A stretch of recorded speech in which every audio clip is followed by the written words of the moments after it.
Hi, hello, வணக்கம். Welcome back to trend breakers academy. So மார்க்கெட்டில் இன்னைக்கு அகைன் ஒரு positive date, sorry positive day. பார்த்தீங்க அப்படின்னா மார்க்கெட் வந்து அந்த 23,600 பிரேக் பண்ணலங்க. கரெக்டாக 23,600லையே வந்து க்ளோசிங்கு. ஸோ மைனர் ரெசிஸ்டன்ஸ் சொல்லியிருந்தேன். ஸோ கரெக்டாக அந்த இடத்துல தான் க்ளோசிங் வச்சுருக்காங்க. ஸோ நிஃப்டி இப்போதைக்கு, சாரி டவுசன் அண்ட் நாஸ்டாக் இப்போதைக்கு வந்து பார்த்தீங்கன்னா பாசிட்டிவில் தான் இருக்குது. பட் என்ன ஒரு பிரச்சனைனா ஓப்பன் ஆனதுலேருந்து செல்லிங்கில் இருக்குது. ஏன்னா ஒரு நல்ல ஒரு கேப் அப் ஆனதுக்கப்புறம் ஒரு செல்லிங்கில் இருக்குது.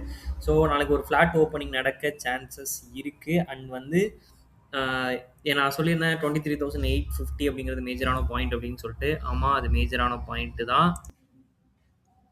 ஏன்னா இந்த ஸ்விங் அப்படின்னு சொல்கிறேன்ல, ஸோ அந்த லோயர் ஹை ஃபார்மேஷனுக்கு அந்த இதுதான் வந்து ஹை.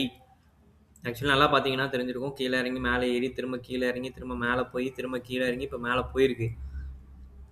ஸோ நாளைக்கு அகைன் கீழே இறங்குச்சுன்னா still on market down trend கண்ட்ரோலில் தான் இருக்குது. ட்ரெண்ட் ரிவர்சல் இல்லை. ஓகேங்களா? என்னை பொறுத்த வரைக்கும் இது ஸ்விங் தான். ஒரு லோயர் ஹை ஃபார்மேஷனில் தான் இருக்கே தவிர 2 நாள் பாசிட்டிவாக போனதுக்காக மார்க்கெட் வந்து பாசிட்டிவாக திரும்பிடுச்சுலாம் சொல்கிற ஆள் நான் கிடையாது. ஸோ என்னை பொறுத்த வரைக்கும் எனக்கு வந்து ட்ரெண்ட் வந்து கன்ஃபர்மேஷன் கிடைக்கணும் ட்ரெண்ட் ரிவர்சலுக்கு. ஸோ இப்போதைக்கு எனக்கு இன்னமும் ரிவர்சல்லாம் தெரில. ஜஸ்ட் வந்து ஒரு டவுன் ட்ரெண்டில் ஒரு ஹை போயிருக்கு, அவ்வளோதான். ஸோ நாளைக்கு ஃப்ளாட்டாக இதே இடத்துல ஓப்பன் ஆகி திரும்ப செல் ஆனாலும் சிக்கல் தான்.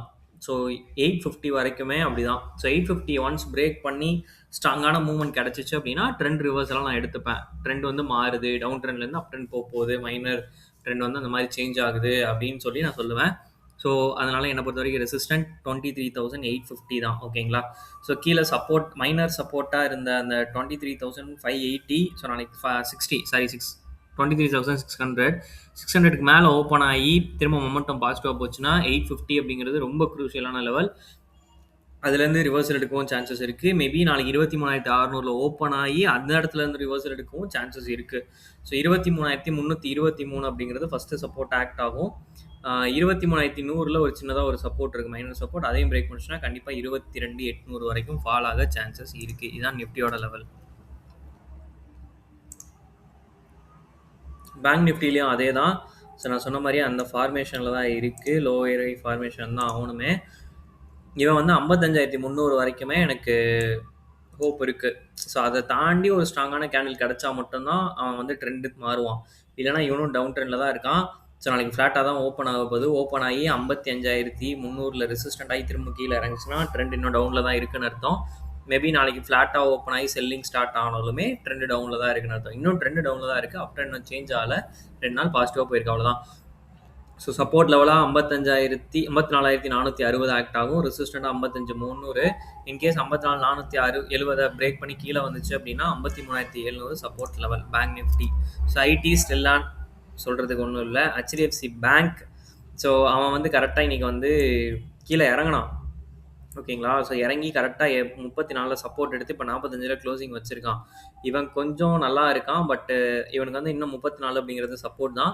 மேலே ரெசிஸ்டண்ட்டாக வந்து மைனர் ரெசிஸ்டன்ட் நான் சொல்லியிருந்தேன். ஆக்சுவலி நேற்று உங்களுக்கு சொல்லும்போது 847 ரெசிஸ்டன்ட் சொல்லியிருந்தேன். இப்போ 45 க்ளோசிங் வச்சுருக்கான். ஸோ ஃப்ளாட்டாக ஓப்பன் ஆகி அதுலேருந்து கீழேயும் இறங்கலாம். இல்லை 70 தாண்டினா 870 தாண்டினா அப் ட்ரெண்ட் மாறிடும் ஹெச்டிஎஃப்சி. ஓகேங்களா? ஸோ ஹெச்டிஎஃப்சி அப் ட்ரெண்ட் போனாலே நிஃப்டி அண்ட் பேங்க் நிஃப்டி ரெண்டுக்குமே நல்லது. ரிலையன்ஸ். ஸோ ரிலையன்ஸ் அந்த ட்ரெண்டுக்குள்ளே தாங்க இருக்கான். அவன் 1424 வந்து பிரேக் பண்ணணும். பிரேக் பண்ணால் மட்டும்தான் அவனுக்கு அடுத்த வந்து சேஞ்சஸ் நடக்கும். ஓகேங்களா? ஸோ அது வரைக்கும் அவன்கிட்டேயும் எந்த சேஞ்சஸும் கிடையாது. ஸோ பார்ப்போம் என்ன தான் பண்ணுறாங்கன்னு.